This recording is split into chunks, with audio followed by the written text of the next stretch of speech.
PM Modi का इस्तीफा 15 अगस्त के बाद होगा, तैयारी पूरी हो चुकी है। बड़ी महत्वपूर्ण बिंदु है, बड़ी ध्यान से आप दर्शक इसे समझिएगा। आरएसएस जब ठान लेता है तो वह अपना काम करता है, और भारतीय जनता पार्टी का माई बाप आरएसएस है। पैदाइश भारतीय जनता पार्टी आरएसएस की है। आरएसएस ही प्रधानमंत्री बनाता है, भारतीय जनता पार्टी का फैसला वही करता है। शायद भागवत ने गलत फैसला किया था, भोग रहे हैं, लेकिन दोनों एक ही हैं।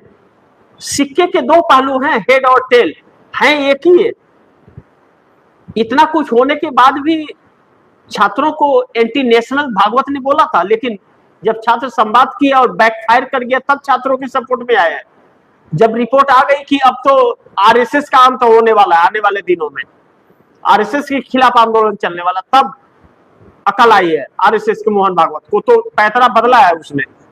जहरीले व्यक्ति पर कभी भरोसा नहीं कर सकते, कब काटेगा, मौका तलाश के काटता है। तो अब मौका पीछे हटने का है उसका।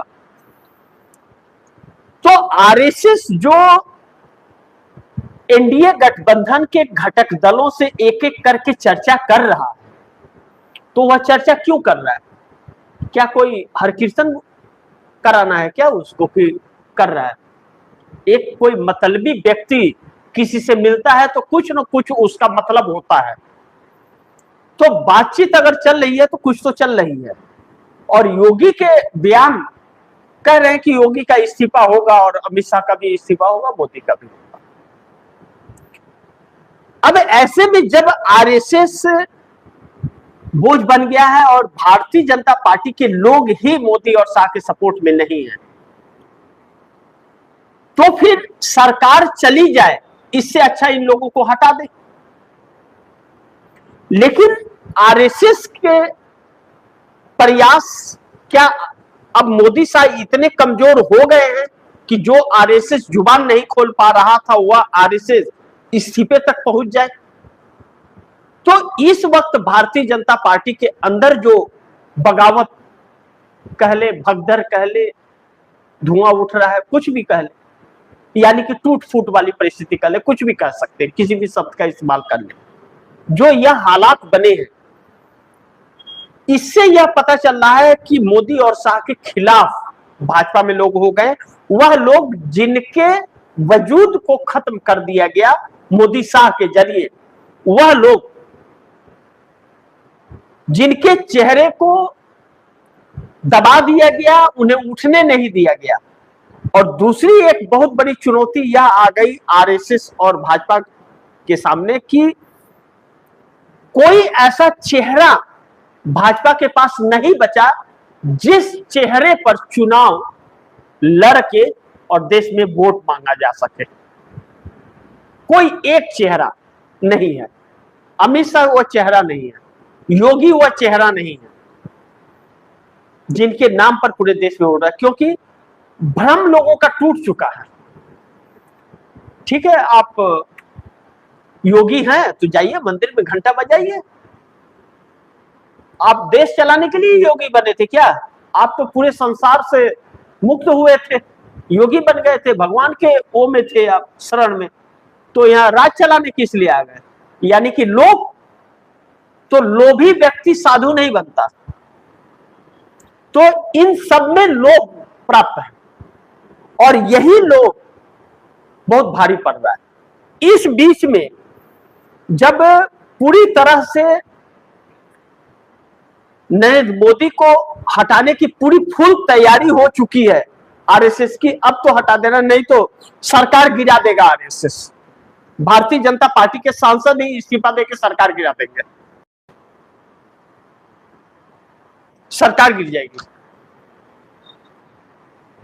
136 सांसद हैं जिनकी संख्या बताई जा रही है, चर्चा चल रहा है जिनकी, और पूरे देश के भारतीय जनता पार्टी का जो संगठन है हर जगह से इनके बगावत है। इसलिए इनके लिए अब संकट बहुत बड़ी आ गई है। अब यह माना जा सकता है कि 15 अगस्त तक का रिलीफ नरेंद्र मोदी को और अमित शाह को है। इसके बाद इस्तीफा इन लोगों का पक्का तय माना जा रहा है, अब मोदी प्रधानमंत्री नहीं रहेंगे। लेकिन राहुल गांधी ने आरएसएस को हिला दिया है, जैसे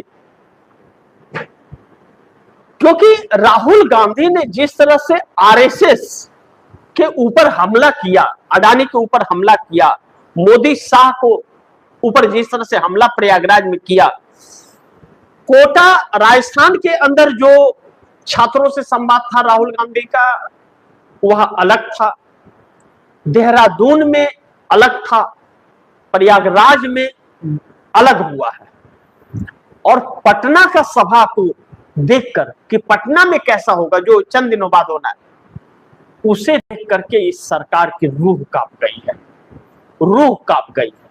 अब सोचिए, उत्तर प्रदेश, बिहार, राजस्थान और मध्य प्रदेश, ध्यान दीजिएगा, उत्तर प्रदेश, राजस्थान, बिहार और मध्य प्रदेश, यह अगर 4 स्टेट भारतीय जनता पार्टी के हाथ से निकल गए, 4 स्टेट भारतीय जनता पार्टी के हाथ से निकल गए, तो आप दर्शक सोचिए, 80 सीटें उत्तर प्रदेश में, 40 बिहार में, 120, 25 राजस्थान में, 29 मध्य प्रदेश में।